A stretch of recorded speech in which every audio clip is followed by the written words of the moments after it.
এটা এটা কি? নিজে খুলে দেখে নাও। কি করবো আমি এখন? কি করলে, কি বললে আমার দিদি আর অপরাধ করবেন না? কি করবো আমি, কি করবো? ঠাকুর প্লিজ বলে দাও তুমি আমাকে। তোমার দিদিকে শোধরাবার একটাই রাস্তা আছে।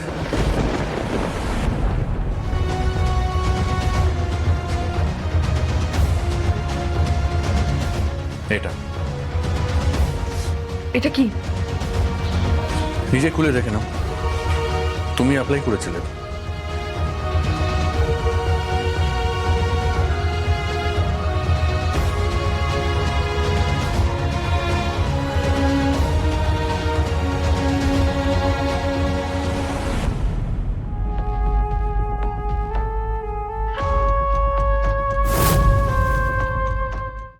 আজই ডাউনলোড করুন আর এনজয় করুন আপনার পছন্দের শো।